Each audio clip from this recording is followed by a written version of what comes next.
Okay, so good morning sa ating lahat. So for today's week topic, state, nation, and globalization. So before I start, I would like to apologize for any unnecessary background noises or unexpected background noises. So subtopics are what is state, what is nation, then lastly, what is globalization. So first is what is state.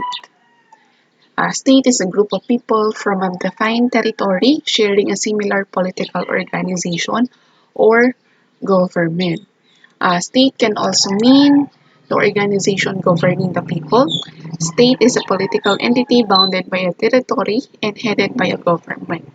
So in short, state, uh, yun yung group of people na nasa isang territory, na nakatira sa isang territory and um, nag-share sila ng government, na similar government. Kumbaga, merong namumuno sa kanila. So ulit, ang state ay group of people na nasa isang territory at meron silang parehong government or meron silang government na namamahala para sa kanila. So, yan. Pilipinas. Kunwari, so, tayong mga Pilipino is nakatira sa isang lugar, sa isang bansa, or sa isang territory at yun nga yung tinatawag nating Pilipinas. So, tapos, meron tayong government na namamahala sa ating lahat.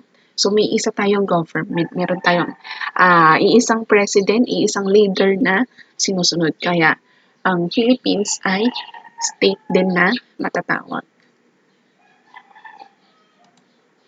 Next, what is nation? So, nation is a more cultural and identity-based term. Nation is a group of people sharing the same culture, cultural identity. So, pag sinabi naman nating nation, grupo ng tao na nagsishare ng parehong cultural identity. Ulit. So, grupo siya ng tao na nagsishare ng cultural identity. So, culture, hindi political identity.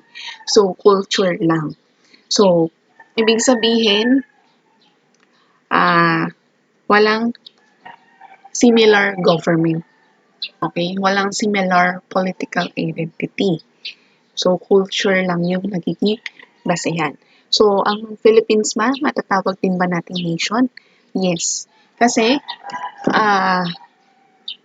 nakatira tayo sa isang lugar nga at nag-share tayo ng same cultural identity. Okay?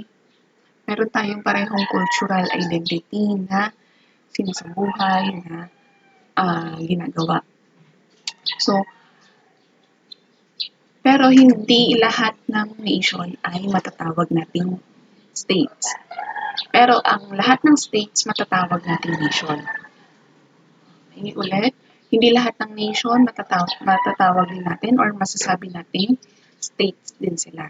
At ang states, lahat ng states, pwede nating i-consider din as nation. Kasi hindi pa pwede na yung state ay wala silang tao or wala silang mga tao na mayroong cultural identity. Kasi syempre, lahat ng tao na nakatira sa isang lugar, talagang ma-acquire nila yung same cultural identity.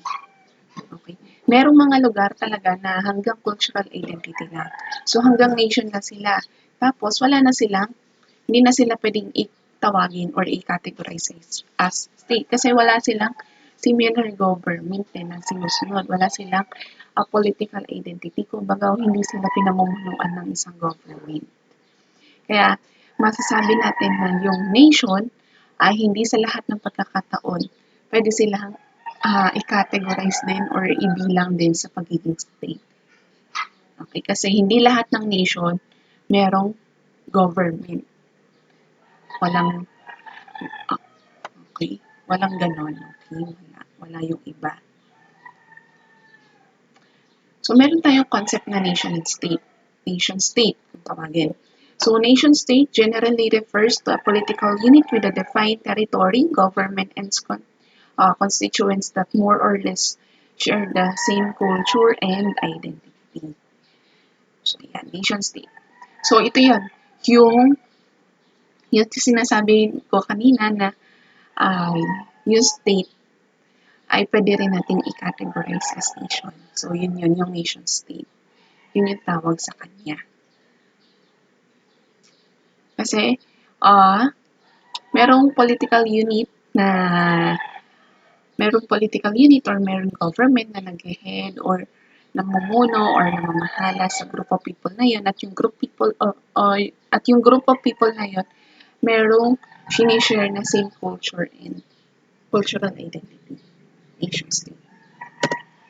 Then, what is globalization? So, globalization is an overall development toward economic, money-related trade and correspondence integration, a process that is slowly changing things into one complex scheme that transcends cultural, political, and social boundaries, a system devoid of spatial restraints that ultimately challenges the very existence of nation states. So, pag sinabi natin globalization, so ito yung pag-i-improve, ito yung overall development ng isang bansa sa economic, money-related, trade and correspondence integration. Ano ba yung correspondence integration?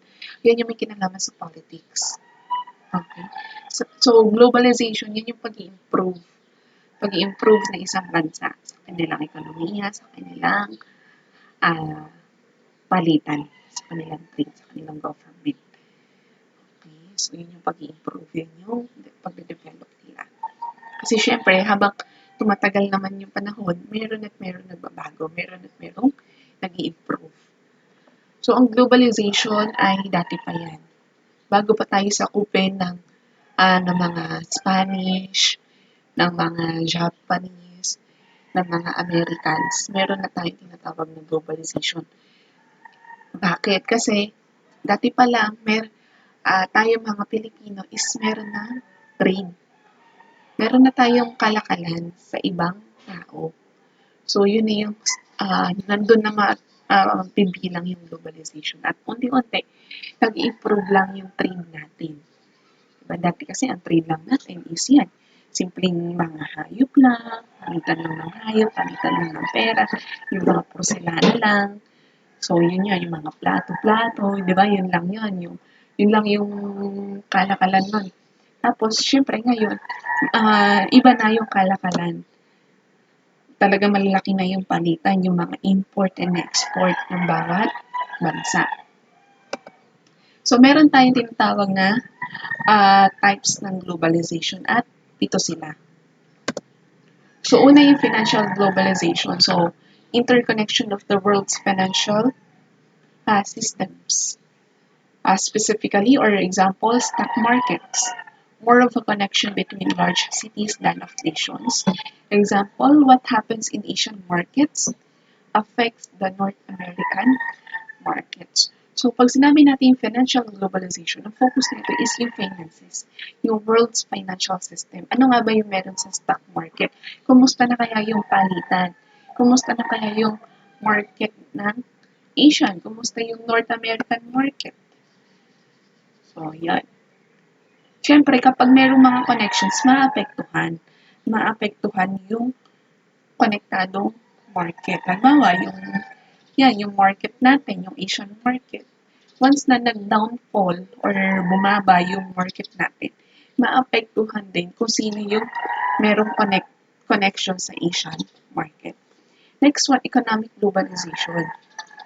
So, worldwide economic system that permits easy movement of goods, production, capital, and resources. So, free trade facilitates this. So, sa economic globalization, kumusta na yung ekonomiya? So, papasok dyan yung mga multinational corporation. Diba? Siyempre, yung mga multinational corporation, malaki yung bilang nila para maging okay, maging maganda yung ekonomiya ng isang lugar. So, syempre, maganda yung produce ng goods, yung resources, yung capital, okay. So, kumbaga, panglahatan na economic system, kumusta? Yun yung economic globalization. Next, technological globalization. So, syempre, habang tumatagal yung panahon, nag-i-improve yung technology natin. Gumaganda yung technology natin. Kumusta ba yung technological globalization? Kumusta ba yung pag-a-adapt ng mga tao pagdating sa technology? So, yan yung television, radio, telephones, internet, cellphones. So, yan yung mga form ng technology. Kumusta ba yung pag-a-adapt natin sa ganyan mga bagay? So, lalo na ang cellphone. Ang cellphone, parang kulang na lang every month mag-release sila ng bagong model. Diba? Like, lalo na yung iPhone. Yung hindi mo pa nabibili yung ganitong model ng iPhone, may bigla na namang lalabas. Diba? Yung unang target mo na model ng iPhone na balak mong bilhin, natabunan na ng natabunan kasi talagang mabilisan yung paglabas nila ng model nila. So, kumusta ba? Kumusta ba yung pag-a-adapt ng mga tao pagdating sa ganung technological globalization? Next, political globalization. Countries are attempting to adopt similar political policies and styles of government in order to facilitate other forms of globalization. Example, free trade agreements. So, pag political globalization, so ito yung pag-a-adapt ng isang lugar or ng isang bansa ng political policy or ng type ng government or yung style of governing sa ibang bansa. Siyempre, halimbawa, yung isang bansa, nakikita nila na okay pala yung ganitong style ng government. So, pwede nilang i-adapt yun. So, yun yung political globalization. And then also, pag meron kasing political globalization, pag meron kasing connection sa ibang bansa din, at nagkataon na merong problema, or merong kinasasangkutan na problema yung isang bansa, pwede silang humingi ng tulong. Kunwari sa atin, sa Philippines, so meron tayong friends na matuturing na ibang bansa. Meron tayong connection sa ibang bansa. Dahil ngayon ay pandemic, so si Philippines, umuutang siya. Umuutang siya sa ibang bansa para makabili ng vaccines or para makahingi ng vaccines. So, yun yung benefit kapag nagkakaroon tayo ng political globalization. Yung connection, nagkakaroon ng pagtulong once na mayroong problem. The next, cultural globalization, merging or watering down of the world's culture. Example, food, entertainment, language. Heavily criticized as destructive of local culture. So, pag meron cultural globalization, kinikriticize siya as destruction sa local culture natin. Why? Kasi nabubura, nawawala yung kinasanayan na local culture natin. Yan. Ano ba yung example ng cultural globalization? Yung pag ano natin yung pag-adapt natin sa halimbawa yung culture ng ibang bansa. Ina-adapt natin. So yun, yung pagtangkilik natin sa culture din ng ibang bansa, form din yun ng cultural globalization. Halimbawa yan yung K-pop, yung Japanese culture. So yan. Then, ecological globalization. Seeing the Earth as a single ecosystem rather than a collection of separate ecological systems because so many problems are global in nature. Example, international treaties to deal with environmental issues like biodiversity, climate change, or the ozone layer, wildlife reserves that span several countries. So, pag sinabi nating ecological globalization, so ito yung uh, pag-improve natin. Pag-improve natin sa ating ecosystem in a way na nagkakaroon tayo ng treaties paano i-deal yung mga environment issues. Nagkakaroon tayo tuloy ng mga agreements. Paano natin naalagaan yung environment natin. So, yun yung ecological globalization. Then lastly is the sociological globalization.